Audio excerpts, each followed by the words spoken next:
Okay, so welcome to our last review session before our exam.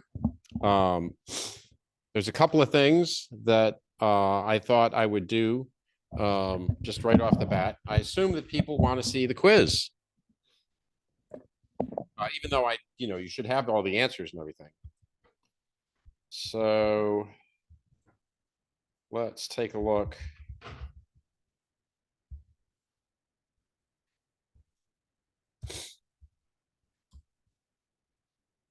All right, so here's the quiz.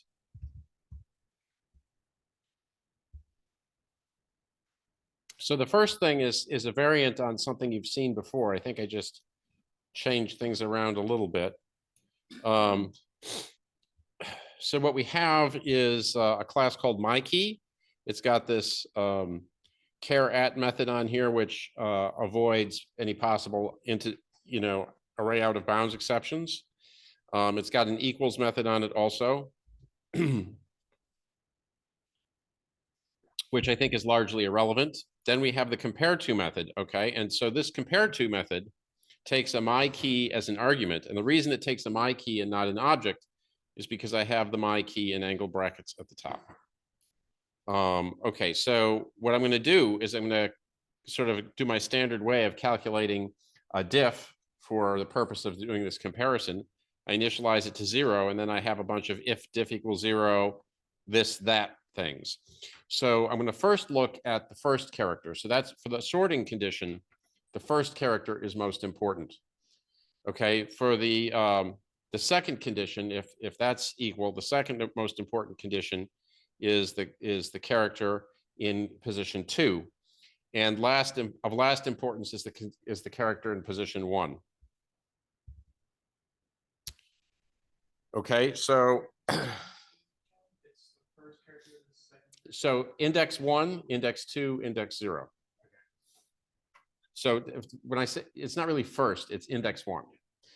Okay, so A is first, then the last one.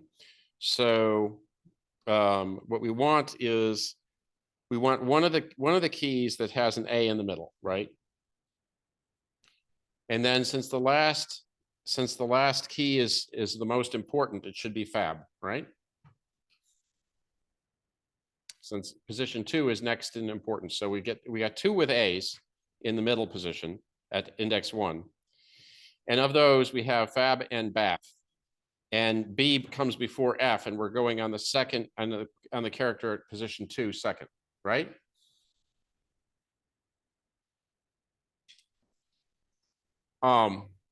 I saw, I think, 2 barely perceptible nods. Are the rest of you dead? Just curious. Anybody have a question? Yes. So it goes from the first one to the second one, not the first one, the second one to the third one to the first one. Right.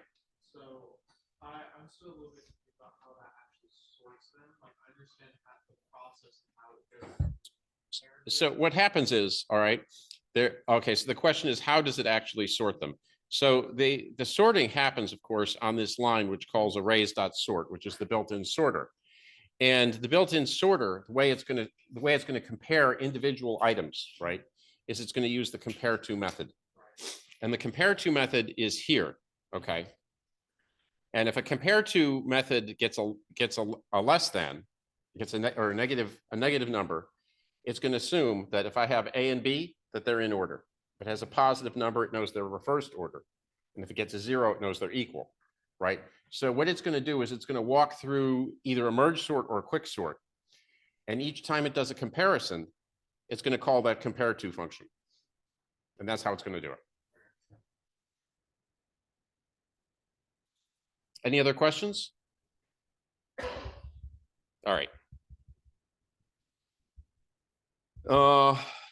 Next, I gave you a completely correct sorting routine. And it looked different because what I normally do in class is I sort first on pivot val and then on pivot val plus 1. So this time it's a reverse of that. So and I pointed that out in the comment just to try and help you out.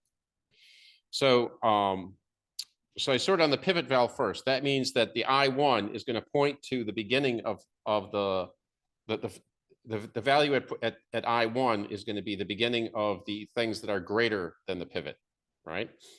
And so next I'm going to sort from start to I1, which is the part that contains the pivot value and things that are less than the pivot.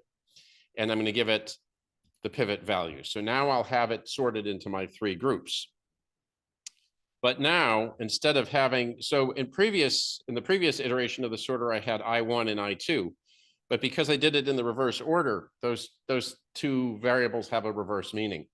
And so that's the reason it sorts in this fashion here. Are there any questions about that? Again, I'm always looking for ways I can change things up slightly, right? To test whether you comprehend what's really going on, which is the important thing.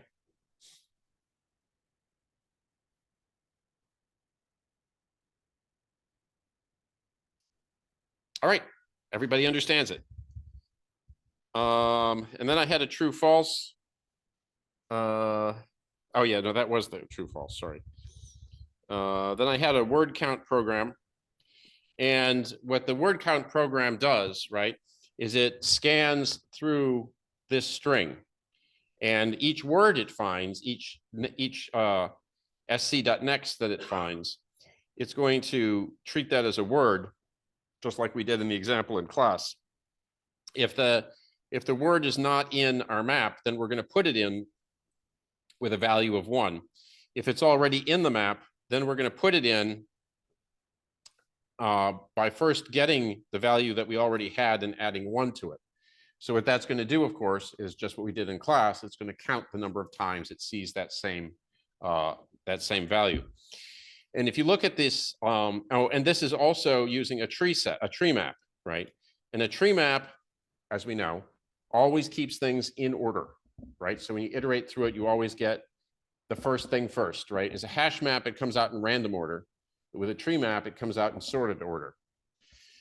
So what's going to happen is when we go through this list, you're going to have to count these things. So we have fish occurs twice, apple occurs 3 times, bird occurs once, and so on. But apple is first, right? In terms of these words, if we're going to sort them, we're going to sort them alphabetically. Apple is going to come first, and it occurs 3 times.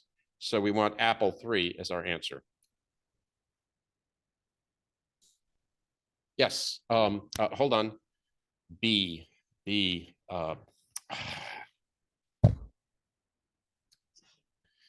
like bow or something. Yeah. Oh, I got it right. Okay. Yes. Okay. Can you re-explain the else statement? Okay. So the question is, does the map contain the key word? And we'll put a bang in front of it. So if it doesn't contain it, then we're going to put it in. But if it does contain it, we're going to update it, right? So what we're going to do is we're going to first get the current key out of the map.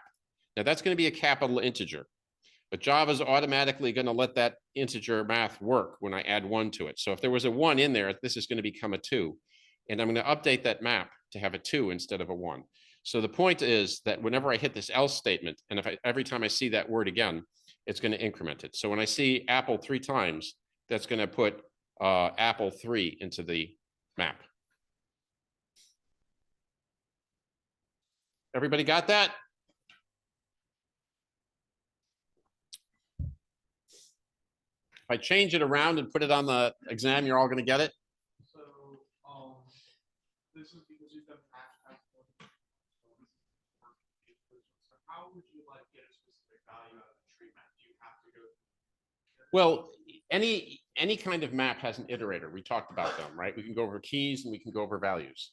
And we haven't talked about how tree maps work. We've only talked about how hash maps work. But we have said that tree maps are sorted. So tree maps are always going to give the first thing first. Whereas a hash map, who knows what it's going to give you? There's no way. Right.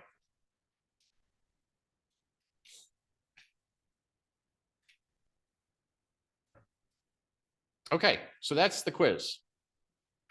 Any other questions on the quiz? All right, before I start the free-for-all, One of the things that I wanted to do on the next exam is I wanted to ask you some questions about regular expressions. And I wanted them to be slightly more challenging than the previous regular expression questions.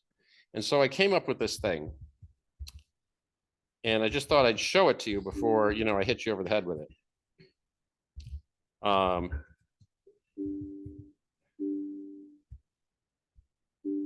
That's funny. I thought I put it in this directory. Okay, well. Oh, no, I know where I put it. Okay.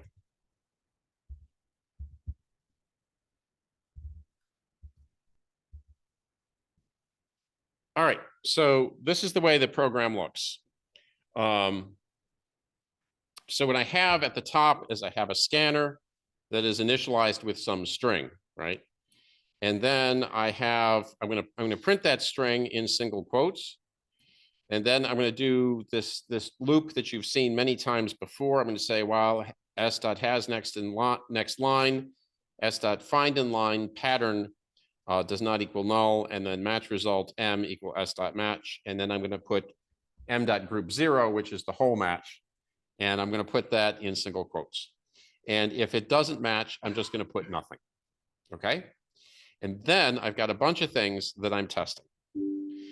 So I have the phone number is +1, blah, blah, blah. And then there's a bunch of things. So I thought we would just see what this program does. And then maybe we'll change it around and add a few things here and there, because I don't think this is an exhaustive list of the things I want to put in it. And then we'll see what we think. So, all right. So the pattern phone just matches itself. Now I put everything in single quotes in the output so that in case a space shows up at the beginning of the end, it's visible. Okay.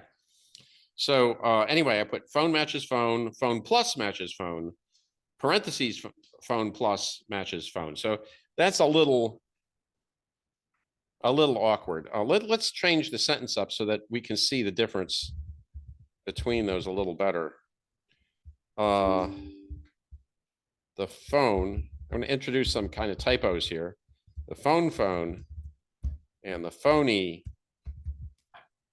phone is that. All right.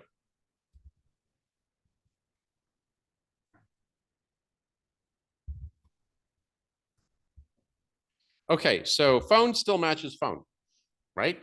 Yay. Phone plus, oh, of course it does. Hold on, let me change my string. I'm going to make the phone first, and then the phony, and then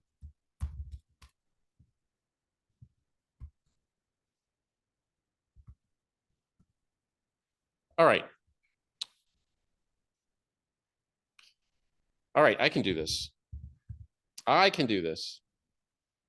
Let's put, we're going to have to change this around each time. Okay.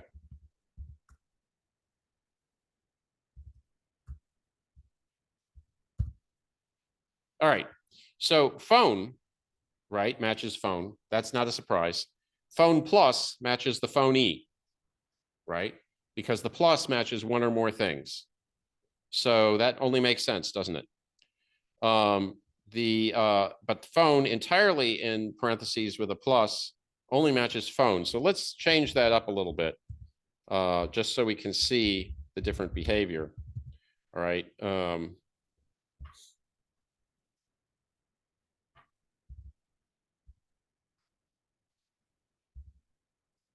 If my string has phone in it, right, then if I have the whole word phone in parentheses, it's going to match that, right? Make sense? You with me? All right, and phone star now matches nothing. Well, phone, it actually always did. So if I put phone completely in parentheses like that and put a star after it instead of a plus. So with a plus, it matches phone, but with a star, it matches nothing. Why is that? So let's actually modify our code just one more time.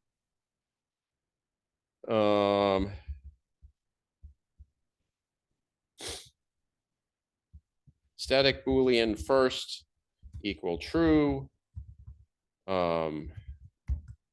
Input string input equal that dot move dot -2 input, and if first system dot out dot println, I can type input first equal false. I can type. All right.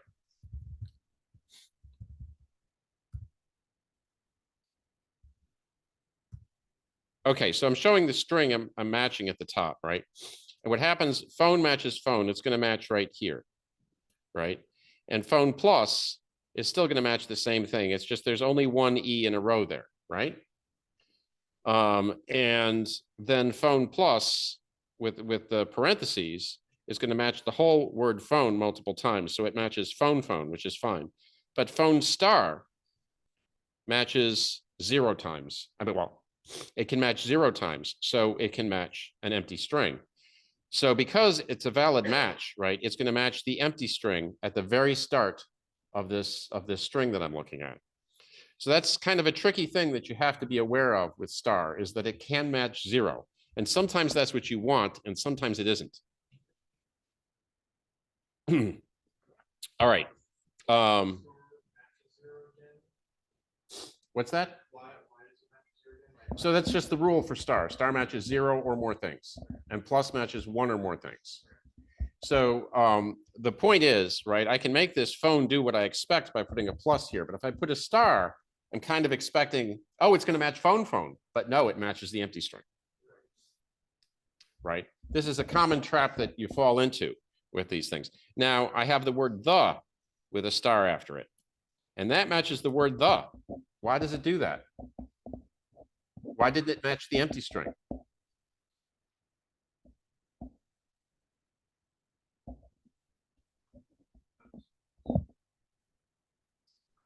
It's the first thing, right? So it matched it because it's the first thing, right? So what happens is the way the pattern matcher is going to work is it's going to start at the front of the string and look for matches to its pattern. And it's going to try to be greedy. It's going to try to get the longest match it can. And so if it starts at the string and it can immediately match the word the, even though it's got a star and can match 0, it's going to prefer to match something longer.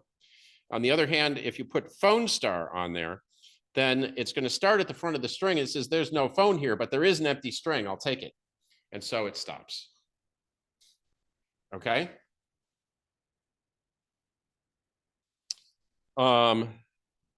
Let's take a look at some other patterns. Let me add a few more on here.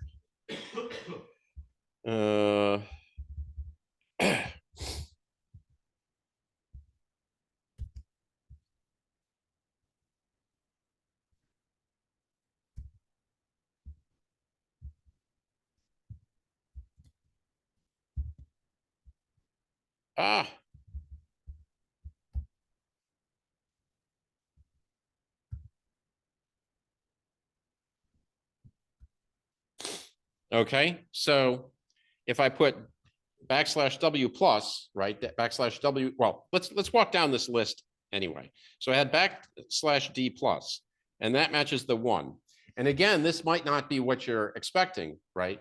If you're just not thinking too hard, because what it's going to do is it's going to walk through this string and it's going to look for a sequence of digits, at least one long, and it finds it when it gets to here, right? So when it gets to there, it says, aha, I found the thing, and it stops. And it returns the 1 to you. If I want to, I was trying to make this match a number or a digit. And this will match a number or a dash, and this will match a number or a dash, but unfortunately there's that 1 in the front that catches its attention first. And same thing here. So let's go in. Let's go in and get rid of that for the moment. Let's get rid of that +1.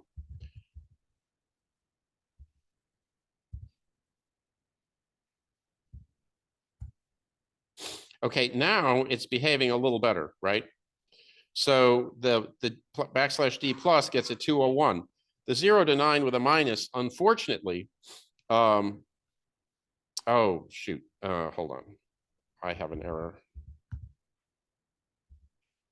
So when you want to match a minus sign inside square brackets, you either have to put a slash for it before it, or it has to be first or last. Otherwise, it doesn't do what you think it does. All right, so it should look like this. So if I want to match a number or a hyphen, I can do that. A number, a parentheses, or a hyphen, I can do this, and that will match that whole phone number. If I look for the word fish, my pattern, the program I wrote just returns the word nothing. If I put backslash W means a C identifier character, which is a letter, a number, or an underscore, right? And plus means one or more of those. And then backslash S is a white space, and I have one or more of those. So when I go to match it, I get the word the at the front of the string plus the space that follows it. And then if I put that whole thing in parentheses and put a star after it, then it matches everything that goes along with that. So it goes everything up to the parentheses, because a parentheses does not match a backslash W. Does that all make sense to y'all? You have any other regular expression questions? I'm going to put something like this program on the exam. So make sure you understand it. It's on the examples page. Yes. What's your name? Nathan. Yeah, sure. So a backslash W is a word character, and what the official definition is a C identifier. And that means it's a letter, whether upper or lowercase, a number, or an underscore, right? Or a number or an underscore. So if I wanted to write it out longhand, right, a backslash W is kind of the same as this. That's what a backslash W is. It's all of that. It's just a shorthand, right? And backslash S is a shorthand for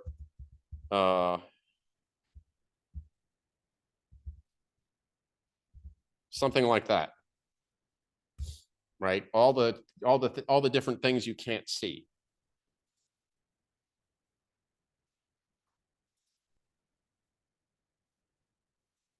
Any questions?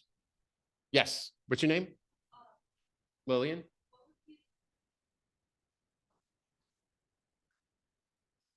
Well, in this case, it's not going to do anything different, but we can try it. Because it's whether I ask for 0 or more or 1 or more, there's like 4 things there. And it's going to match the 4 things.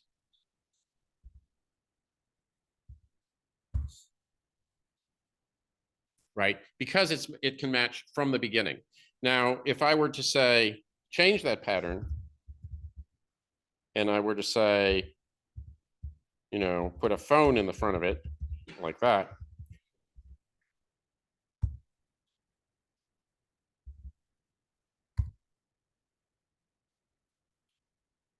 With a plus, it does that thing. But with a minus, what do you think it's going to do? Oh, it's probably still going to work. Hold on. It should still work. And what's the reason it's going to work? Because the pattern has to start with phone, right? And so it's going to keep, if it starts at the beginning, it can't match the empty string because it has to match phone at the front. So what I could do, if I wanted it to fail, I could take the phone in the front and I could put it in parentheses and put a question mark. Question mark, as you recall, means 0 or 1. Now the whole pattern can match something of 0 length.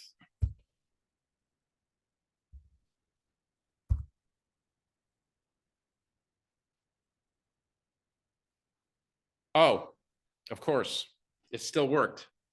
Do you know why it worked? The reason it worked is because, yes, it started at the front of the string and it said I have 0 or 1 patterns, right? So it matched 0 of the phone. And then it started with a \W and the \S and it matched the whole thing. Yeah, I have to put something. So if I really wanted to see it fail, right?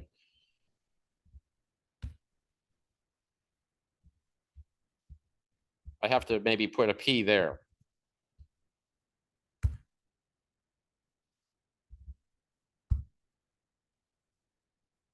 And now it indeed, well, it doesn't really fail, right? It matches a 0 length string. And so if I put a plus back, however,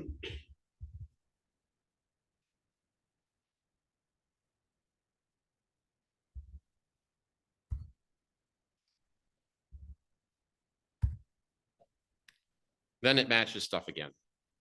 But it has to match words that start with a P now. So it only matches phone, phone, and a space.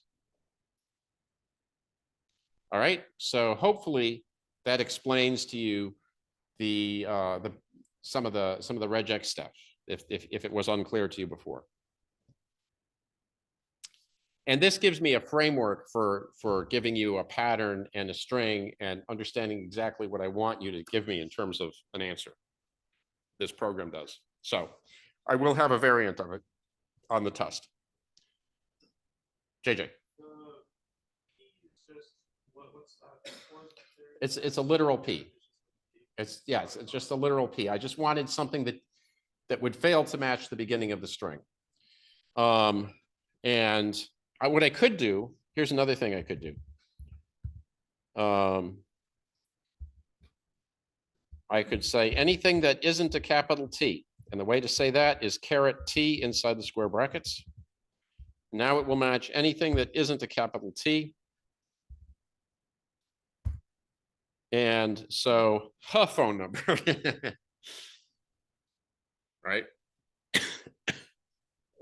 And if I put a star back there, it should match nothing because I can't match a T at the start.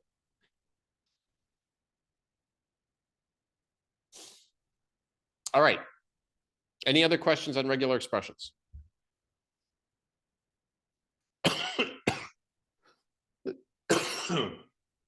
One day I will be free of this cough. Maybe it'll be after finals. I don't know. All right. As for the test itself, the official time of the test is 50 minutes. I would think I made the test already. I think it's like 43 questions. For people who need extra time, we have no class following this one. So I will just stay here if you're a person that needs extra time. And we can just finish it. Yes, Lucian. Yeah, I will. I don't have an example test, but I will give you all the old tests.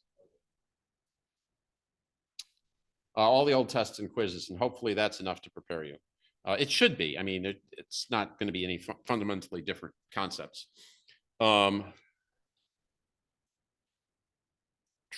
Okay, so I covered the things that I wanted to cover for this review session, but now it's up to you. What do you want to know? JJ. On one of the past quizzes, you did time complexity for I think it was half the math or something. Yes. And I'm still a little bit confused, but you said like you should be able to tell like what the time complexity is, and I'm still a little bit unsure of that. Okay, I'd like to get a more specific question. So, like how do I know like time complexity, like the O and the log n stuff? Do I just have to memorize that for the different? So you are expected to know, for example, the various sorting routines, right, which ones they are, and you could memorize them. But I feel that if you understand how they work, right? If you've got any kind of recursive sort that's dividing things into two, then what you have is a system where you have n things across that you're sorting, and you have log n steps that you're doing it in. And so the time complexity is n log n. Whereas if you're doing a bubble sort, you're just comparing things next to each other over and over again. And you keep doing that until it succeeds. And that means that the thing at the end takes n steps to get down. And so you're doing n things n times, it's n squared. Okay. right? You can sort of logic it out. You should as a way to memorize it, you should make sure you can logic it out, because if you can do that, then it's going to be easy to stay in your head. The priority queue is based on a heap. We are not discussing heaps. It's sort of, we have to draw the line somewhere, and you just have to memorize that one. But you can think about it this way, right? If you had a priority queue and it wasn't log n insertion time, then you could use it to write something faster. I mean, if it was faster than that, you could use it to write something faster than an n log n sort. And so that therefore it must be log n, because you can't beat that. Unless you have some special conditions. So if you want to sort, for example, numbers that are fixed in the range of 1 to 100, you can do that in order n time. But again, we're not going into every sort algorithm ever. So with the inserting into the front and back of a linked list or an array list, you should again be able to logic that out, right? I mean, yes, you can memorize it, but you should understand why the thing is what it is. So if I want to prepend to the front of an array, right, I have to copy everything over one place. Therefore, it's going to be order n, right? With a linear search, I'm going to have to walk through that thing until I find the thing, order n, right? On the other hand, a binary search, each time I'm cutting down my search space by half, so that's log n, right? So, I mean, you can look at it as memorization, and but you should be able to understand in almost all the cases why it is what it is. Now, there is, of course, the other thing I can do, right, is I can give you a function, and I can say, this is the amount of time it takes for something to complete. What is its time complexity? So I can say, it takes 3n plus n squared over 1,000,000. And what's the time complexity for that?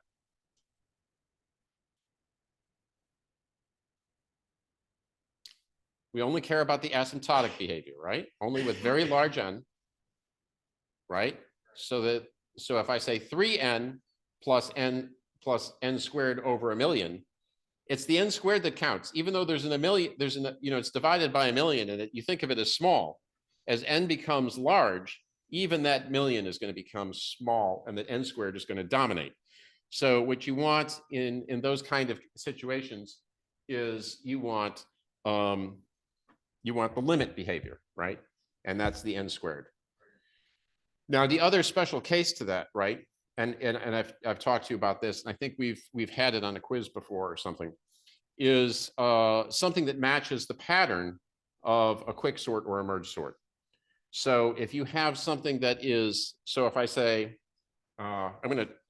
because this is recorded and everything, I'm not going to use the whiteboard. So if I have t of n, right, equals 2 times t of n over 2, plus some constant times n. If I get anything that looks like that, right, that matches the same basic pattern of time complexity that you get in a quick sort or a merge sort. And so what's the time complexity going to be? No, it is not.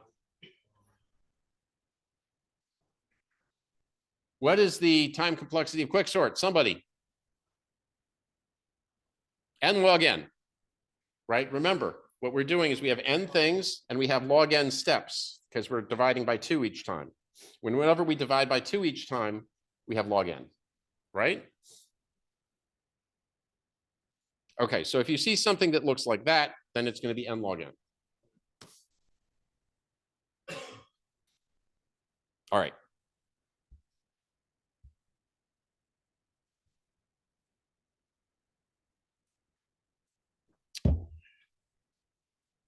What's my next question?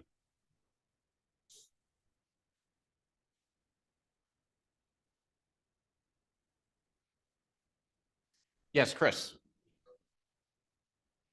Yeah, okay. So a set and a map are very similar things, right? A set is like a list, really, except every item in it has to be unique, right? And a map is like a set, except that there is a unique value that corresponds to each entry in the set. So if you have a map, the keys of that map form a set. And you know, the difference is it has a value. You could implement a set with a map. You could just say, you could put, you know, map, you could say map of, say, string to Boolean, and then you could, every time you put something in that map, you could just put true in there, and that would function as a set, right? So it's really just they're very related concepts. Does that make sense? All right. Next question. Bless you. You have a question? Yeah, we can go over hash maps again.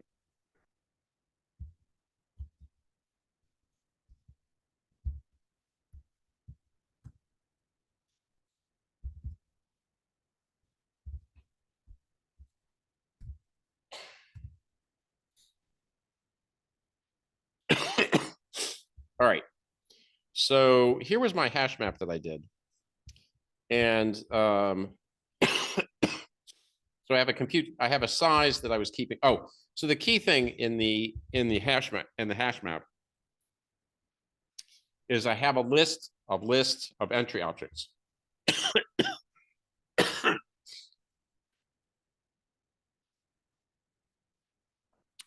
think I'm coughing more than usual today. I think there must be something in the air.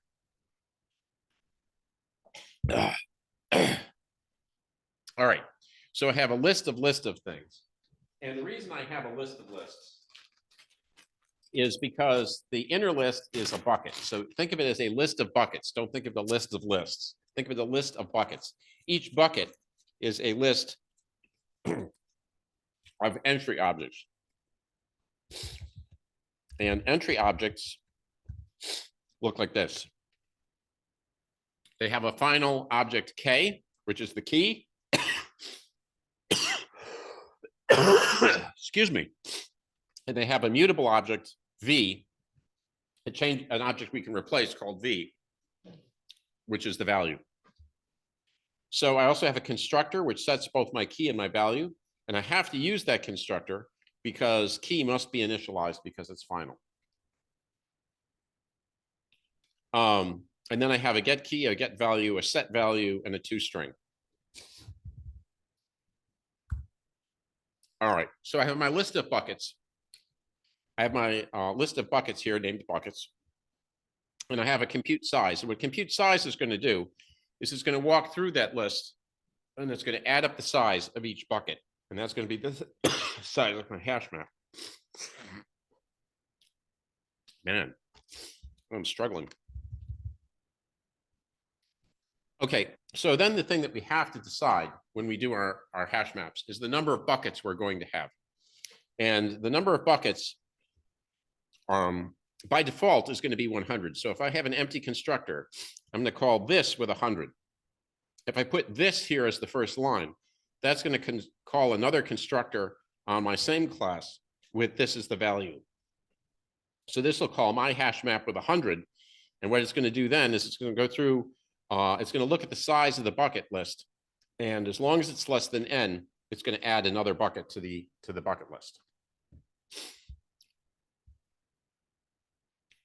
Key to the whole functioning of this is this hash function that I've written here. And what that's going to do, it's going to take an object that's serving as a key, and it's going to get the hash code. Now, inside the Java framework, all objects inherit from java.lang.object. And java.lang.object has an int hash code function on it. So every function by default has a sort of default hash code, which can be used. So that's why I can use object and call hash code on it, because object has that as a method. So anyway, I call hash code. Now the hash code is an integer. An integer can be, you know, negative a billion or positive a billion, whatever. And what I want to do is I want to take that integer and I want to use it to find a bucket. And so I'm going to just arbitrarily squash that integer down so that it fits into my list of buckets. So first thing I'm going to do is I'm going to put an absolute value on there to get rid of the net minus sign. I'm just going to throw that away. And then I'm going to do a modulus operator with buckets.size. And now I've got something that maps to my range of buckets. And hopefully it's fairly random. You know, if I've done my job right, it's going to be fairly random. It's going to serve kind of like the first 3 letters of an author's last name in a library, if all goes well. It's possible if I pick a bad hash code, everything winds up in the same bucket and then I get lousy performance.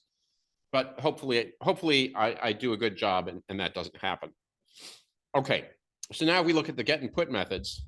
And they're very similar. Let's look at the get method. And what we're going to do as our first step is we're going to say buckets.get hash key. So we're going to look up that hash from our key. And we're going to find the bucket that our value has to be in if it's in the hash map at all. And so then once we have that bucket, then we go through each entry in the bucket and look for the key that equals the entry key. And if we find it, we return it. And if it's not in that bucket, it's not in the map, and so we don't return it. So the logic is, if I'm looking for a book by Roger Zelazny, and I go into the library, I'm going to go and look at the shelf with ZEL as the author's last name. And if it's not in that shelf, I'm going to stop looking. Make sense? All right. And the same thing goes with putting. If I'm going to shelve that book and it's Roger Zelazny, I'm going to find ZEL. I'm going to go to the ZEL shelf and I'm going to put it there. I'm not going to even look anywhere else. So what I do is I get that bucket, the bucket that book belongs in the same way. I use my hash function, and then I go through that. In this case, I'm going through to see if it's already there, right? If that key is already there. And if the key is already there, I'm going to put that value in. So it kind of breaks my library example. My library example is actually a set, not a map, right?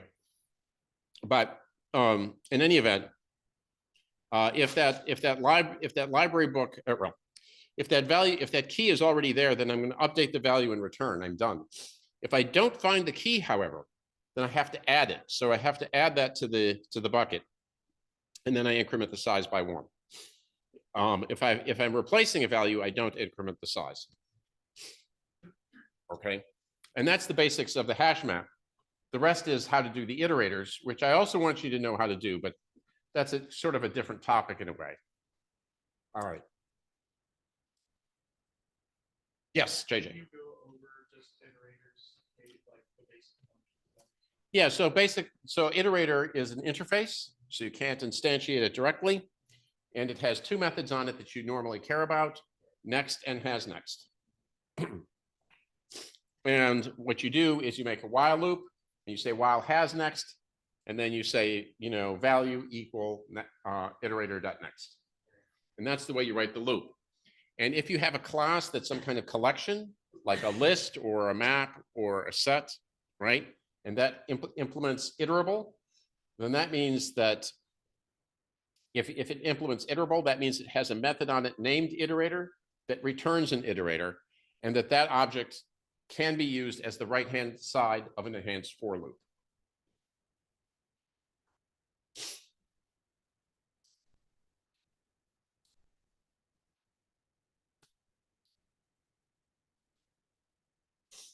Do you feel your brain swelling with knowledge? Could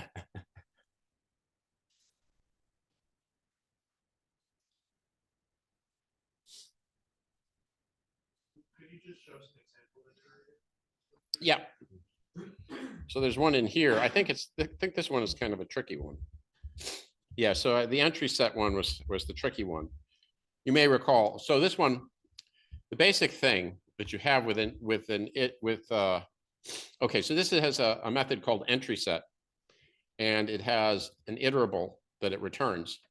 And the thing that you do when you make this is first you make an anonymous inner class of type iterable, and then you override the iterator method to return the iterator. And then you make another anonymous inner class to do the iterator. So that's kind of the standard steps. And then you have to logic out how, in this case, to go through a list of buckets, which turns out to be a little bit tricky. But once you have this advance function, right, then you can say your has next, you can say if your bucket is, your current bucket that you're looking at is less than buckets.size, then you still have more things to return. And in this case, you can just return the next item on the bucket iterator of the current bucket. Now, iterator also has a remove method, which you can implement, but it is optional. And we haven't talked about how to make optional things on an interface, but again, you have to draw the line somewhere.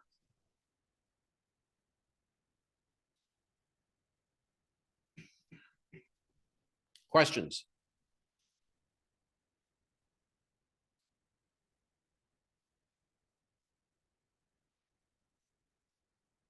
This is exam number 3, pretty exciting. Last exam before the final. Woohoo. What? You're brimming with excitement. Now, I don't know if anybody has got such a high score on the first 2 tests that they think that they don't care about this one. It's possible that somebody feels that way. I encourage you to not feel that way, because you can just go into the test feeling, complacent, but you should still study, because you're going to want to be ready for the final. And if you don't take this opportunity to push yourself, you're not going to be there. And that goes with anything in life, right? If you don't push yourself, if you don't work hard at it, it's just not going to, the skill is not going to develop. So I strongly encourage you to, even if you've got a good average on the first 2 exams, take this one seriously. But anyway, okay. So what is my next question? I think we have room for maybe 1 or 2 more, depending on what they are.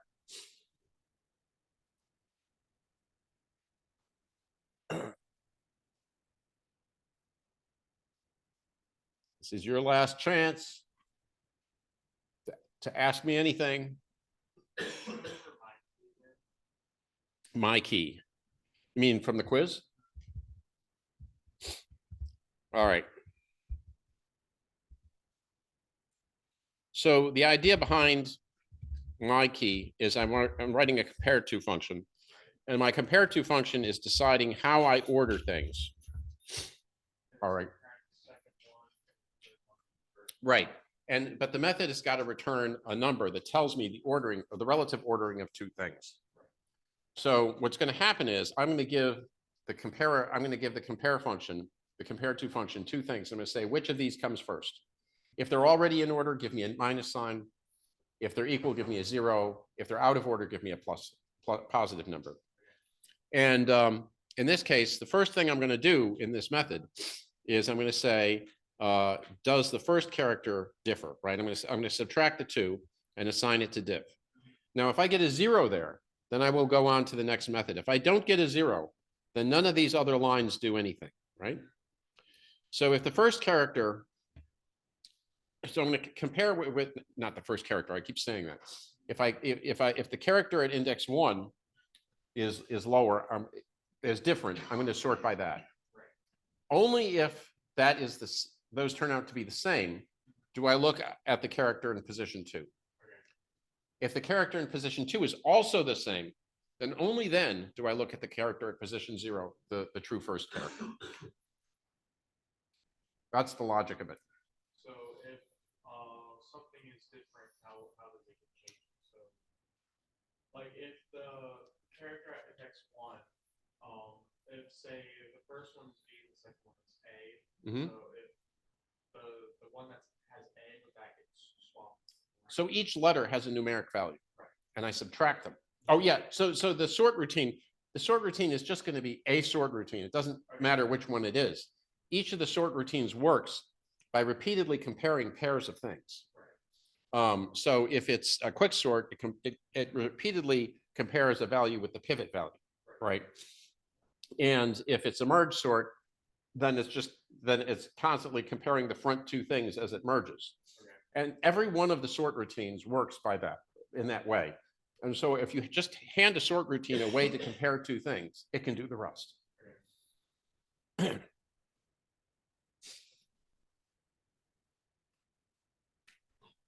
All right. I guess that's it.